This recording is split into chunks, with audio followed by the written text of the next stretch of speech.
So, Bunny also they had a conversation, and Mike tells Bunny that he has the warden, and Bunny's like, "How'd you do that?" And he told him she overreached and he helped her back.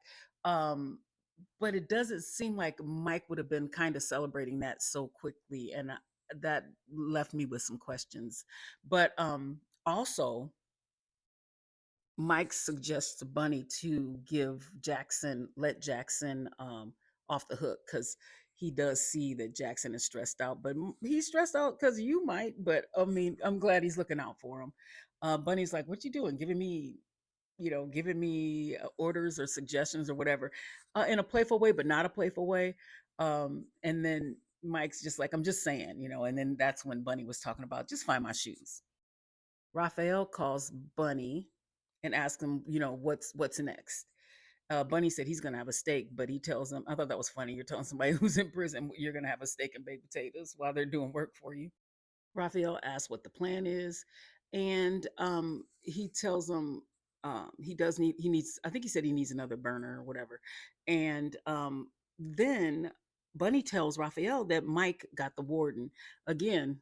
Interesting. Um, so they hang up. Not a whole lot came from that conversation. He did tell him there's not much he can do because they're on lockdown because Callahan is escaping. Frank's stewing at the tracks and he takes the car and tells whoever that guy is he's going for a drive. So Ian and Stevie are at the house and their banter's funny. They're going back and forth about something. So Frank shows up at the house to find Lamar in the basement. So that's where I was confused because I thought Frank's people took Lamar, but I don't think they did. I think maybe Mike had someone take Lamar and have him there, and then he told Frank where he was. That's what I'm thinking. It, Let me know what you think if you have a different theory, but that's what I'm thinking happened. Of course, Frank goes off on his speeches as he always does, but he does take care of Lamar. As he's leaving, Ian's right there waiting for him, and then Frank starts um sprouts. He starts saying they were like, "Who's in there?" And he was like, "Oh, the disciples." Not the disciples. That's not what he said. He said Judas, and he was just, I don't know. It was almost like Frank was going a little crazy, and Ian's like, "What the hell?" So back at the prison, one of the prisoners start playing in his own waste. Gross. And Cindy's like, "Who's gonna sanitize this? Because all the orderlies are on lockdown." Guess who? He gets there and he is pissed. He's like, "Why are you doing this to me?" They're like, "Just shut up and do it." And all the prisoners are making fun of him, and they're like, you ain't shit." No pun intended, I guess, or pun intended, and throwing things at him, and he just gets pissed.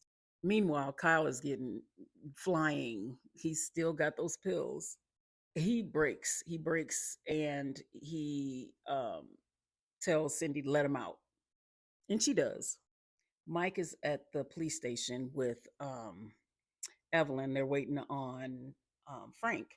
And Evelyn's like, "How? I don't understand how this happened. The great Frank Moses in Detroit, nobody could ever get him. He had the FBI in his pocket and all this. And he slips up um, because one of his subordinates gets hit. And Mike tells her it was more than that. He meant more to him. He was like a brother, a friend. I know what I would do." Um, and she looked at him and she goes, "I'm starting to think I'm looking at the myth," because she called Frank a myth legend. And she looked at Mike and said, "I'm starting to think, I'm looking at the myth because Mike kind of he does what he wants and he doesn't get caught." Frank shows up and he looks off like he's lost it. And he looks at Mike and he goes, "What happened, Mike?" Mike's like, "Frank." It's like, "What happened, Mike?" I'm surprised Mike was there though, like waiting, but I guess he doesn't care. Okay, so Green comes back looking crazy, right? He went to the armory and he got a shotgun. He starts blasting. He gets the one guy who told him to mop up everything, gets him first, right in the face. Cindy's feverishly trying to open up the locker to get the weapon. Kyle hears what's going on. It was like everything was happening so fast in this scene. Kyle hears what's going on and he kind of sits up. When Green gets to Kyle's cell, because he's taking out everyone else in that sec. When he gets to Kyle's cell, Kyle just kind of looks at him. And to me, Kyle was giving Michael Myers in this scene hands down. He was just dead inside. And Kyle just looks at Green. The gun jams, and No, it didn't jam. It didn't jam. Cindy, he points it at him, and Cindy gets him before he gets Kyle. Kyle just kind of looks at him, green on the ground, and and then he goes and sits down. Very Michael Myers. If you go back and watch that scene, it looked just like a scene out of Halloween. The way Kyle was moving, the way he looked at the body, the way he just turned around and sat back down like nothing. Mike shows up at the prison, and all the ambulances are there, and he looks like, what's going on? Not sure who she was on the phone with. Mike's driving by, and he see Nina standing there with the bodies. Green's victims. He sees Cindy, and then he gets out, or she's already out, and he gets out of the car and he hugs her. And I'm thinking, they're right in front of the prison. I didn't think that was a good idea. I'm sure they have cameras everywhere, but okay. Again, Nina calls someone. It's an 800 number. I don't know I don't know. They show Frank, and he's like just contemplating life, and the look on his face is like, they got me. Damn. Bunny's also contemplating life. He's like, he's just pissed. He wants his revenge. Kyle, the warden walks Kyle out. Mike gives him a hug. Kyle is just so broken. I feel so bad for him. He's getting out, but I mean, he still has his son, but he's just got to deal with his wife being gone. It is so sad. They get to the diner, and Ian gives him a hug, and he's trying to be upbeat, but of course, Stevie doesn't know what to say. That look he gave Kyle, like, mm. So this lady at the diner is getting stuff together for them for their trip, I guess, because they have to go to Tracy's sister's. We still don't know if her sister's alive, but I'm assuming that's where they're headed. And Ian tells them, we'll have something for you when we get back. We got to get a line on Callahan. So they get ready to go, and Stevie gets hit in the shoulder. He opens the door and gets hit in the shoulder, right? Who is this? At first I didn't have any idea. I'm like, who could that be? And then I thought, oh, maybe it's the Sicario guy, the one I call the Terminator. Except we haven't seen him in a couple of episodes, or we haven't seen him in a while.